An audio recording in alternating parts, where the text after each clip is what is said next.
If someone had predicted that the little girl I dedicated my whole existence to safeguarding would one day grin while I was abandoned to perish on a mountainside, I would have dismissed them as insane.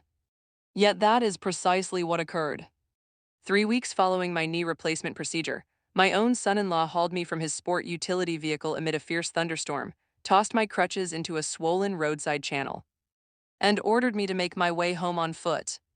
After that, my daughter locked eyes with me, chuckled, labeled me a disgrace, and expressed the hope that a grizzly might discover me before they sped off. As I observed their rear lights fade into the black night, I genuinely thought I would never reach home alive. What they failed to anticipate was that I would already be seated in my living room by the time they came back, ready for them with a revelation that would transform every one of our lives permanently. My name is Mason Caldwell. I am 71 years of age, a former land surveyor who devoted over 4 decades to laboring through scorching summers, bitter winters, and every variety of weather conceivable. Prior to that, I served with pride in the United States Army. I was never a celebrated combat hero, yet the military instilled principles that guided the remainder of my days: honor, fidelity, accountability. Above all, I absorbed the rule that you never desert your own people. I applied that principle to every aspect of my existence. I wed the woman of my dreams, Evelyn, and together we constructed a peaceful, upright life. We raised one daughter, Hannah, and from the moment of her birth, she became the focal point of my universe. Every choice I made centered on providing her a brighter tomorrow than I had known.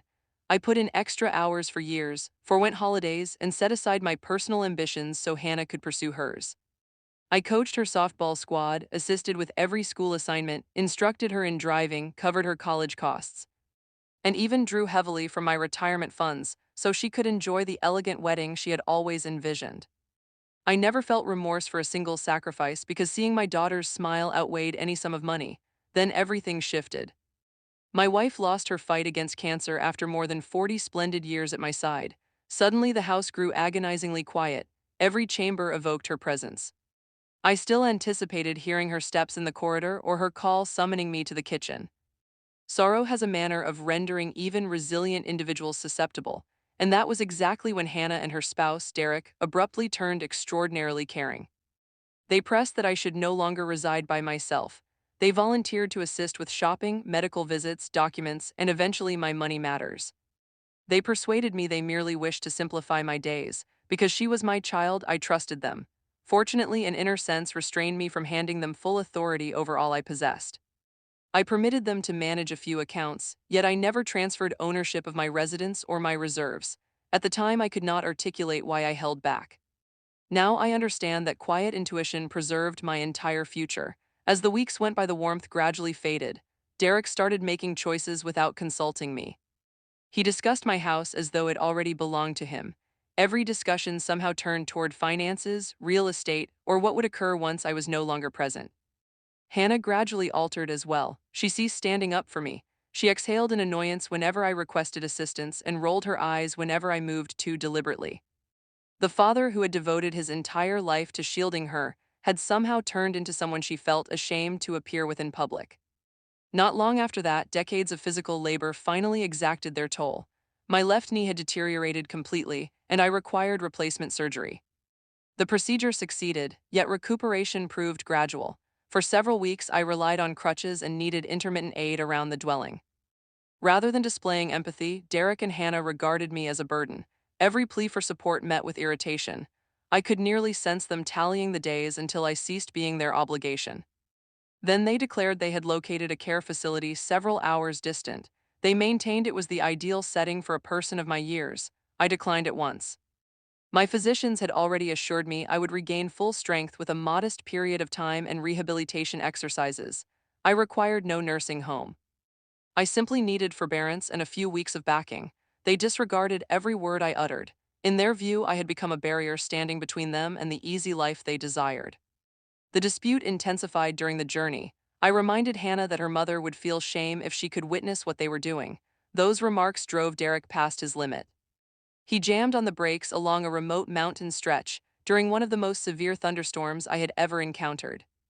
Before I grasped what was unfolding, he wrenched open my door, yanked me into the driving rain, seized both of my crutches, and hurled them into a flooded trench where the surging current swept them away.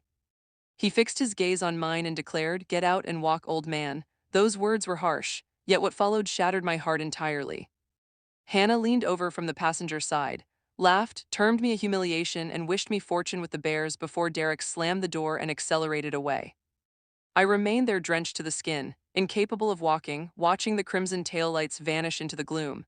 In that instant I understood I had not merely lost my relatives.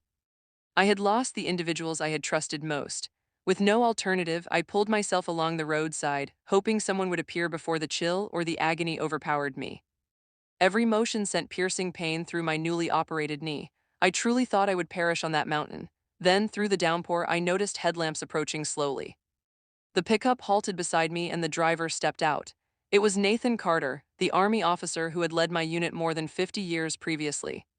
He identified me immediately, assisted me into his vehicle, draped a blanket around me, and listened in silence while I recounted everything that had taken place. Without a moment's delay, he drove me home, because genuine soldiers never abandon one of their own, regardless of how many years have elapsed. While Hannah and Derek celebrated over their evening meal, convinced they had at last disposed of me, Nathan helped me contact the sheriff and my lawyer. I detailed exactly what had occurred, canceled every financial authorization I had ever extended them, and ensured my residence, my savings, and my future would never again rest in their control. Hours afterward, they returned, anticipating a vacant house. Instead, they discovered me seated comfortably in my preferred chair, dry, composed, and waiting. The color drained from both of their faces. Derek frantically attempted to fabricate justifications, insisting they had intended to return for me. Yet his fabrications crumbled the instant I presented Nathan as the individual who had saved me from the mountain. Minutes later, a sheriff's deputy arrived, recorded our accounts, and took Derek into custody for abandoning a vulnerable adult and reckless endangerment. The next morning, I eliminated both of them from my finances, my property, and my testament. Derek ultimately confronted criminal charges, and before long their marriage disintegrated beneath the burden of their own deeds. Months afterward, Hannah requested a meeting. I listened quietly as she expressed regret, yet I conveyed something I will never lament. Forgiveness remains possible because bitterness only contaminates the spirit. Confidence, however, must be earned, and once it is shattered, it cannot always be restored. I wished her success, yet I sealed that portion of my life permanently. Today, Nathan ranks among my nearest companions. We gather each week, share coffee, and remind one another that loyalty never ages.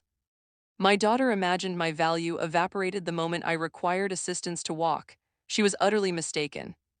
A person's worth is never determined by years, physical power, or how convenient they prove to someone else. It is determined by the compassion they leave in their wake, the lives they influence, and the people who refuse to forsake them when circumstances grow hard.